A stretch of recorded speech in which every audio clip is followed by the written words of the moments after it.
KRM Mabati nipo hapa kwa ajili yenu. Lakini bwana, katika pitapita zangu na kuongea na watu wengi sana, kwa sababu mimi sasa hivi ni mkubwa sana, kwa hiyo naongea na watu mbalimbali, yani naongea na watu wafanyabiashara wakubwa wakubwa, wadogo. Nimekuja kugundua kuwa baadhi ya wafanyabiashara wengi kwa kweli wanachukulia kama watu wa mikoani ni watu wasiojua kitu chochote kuhusu mabati. Yaani wanawachukulia easy sana. Lakini nataka niwaambie makampuni makubwa na ndio maana hata Ulaya kuna makampuni yanategemea bidhaa kutoka Afrika.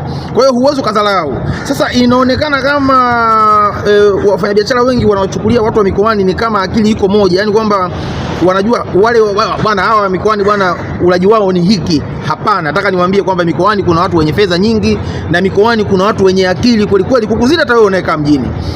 Kwa hivyo unapofanya biashara, kwa sababu nilikuwa nazungumza na mfanya biashara ananiambia kwamba tulikuwa tunazungumza kuhusu bati nzuri kwamba zina bei kubwa, watu wanashindwa na kadhalika. Lakini pale dukani kwake nikakuta bati za bei rahisi sana.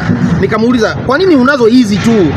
Alichonijibu akasema, bwana wewe utachelewa sana kupata hela. Huku mikoani ndo hizi wanazoezeka. Yani ndo hizi mtu anakuja tu na rangi yake, anataka rangi fulani unampa. Nikasema kwa hiyo wote wanakuja hivi. Akasema wote wanakuja hivi kwamba ndo hizi yani wanazofanya nini, wanazoezeka ni hawa. Sidhani kama wewe mtazamaji unayenisikiliza sasa hivi unaamini hicho kitu alichosema huyu mfanyabiashara. Mimi naamini kama angeweza kutoa elimu, kwa sababu hao baadaye bati zikifani ni wanaanza kulalamika kwamba na nini. Kumbe ungetoa elimu, kwa sababu wewe unajua huko kwenye tasnia hiyo, maana unajua kwa nini usimpe ushauri bwana, hizi ni za kawaida, lakini kuna hizi kama una hela bwana, au mwambie bwana kama una hela chukua hizi. Kama una hela, kwa sababu mbona mimi nishawahi kwenda kununua TV kali yako, nishawahi kununua hizi nini, kwa mfanyabiashara anakupa ushirikiano, anakuambia bwana, kwa hii pesa kama uko vizuri bwana chukua bidhaa hii. Kama huko vizuri chukua bidhaa hii. Kama huko vizuri chukua hii. Sasa wewe ndio utaumiza. Hakwambii feki. Tuelewane Kiswahili. Yaani hawezi kukuambia kwamba hii biashara ni feki.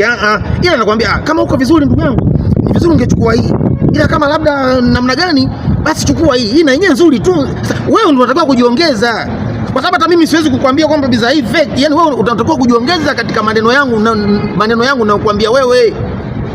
Tufike tuelewane. Lakini siamini kwamba mtu wa mikoani ukimuelewesha vizuri ataweza kuchukua bati sio 19,000 bati 20,000 ukasema ndo hizo. Hapana, sio kweli. Mpe elimu, yeye ataangalia kwamba, lakini niliambia hata baadaye anapokuja kulalamika kuna maneno yake atakumbuka kwamba uliongea kitu fulani. Kwa wakati mwingine mnapata lawama, mnapata laana, watu wanawachukia baadhi ya wafanyabiashara kwamba mnashindwa kutoa ushirikiano mzuri. Kwa hiyo haimaanishi kwamba kupata faida kubwa au na nini ndo nini, hapana. Kuna biashara alafu lakini pia kuna maisha kwenye jamii ambazo tunaishi hizi. KRM Mabati, kazi yangu ni kusema ukweli.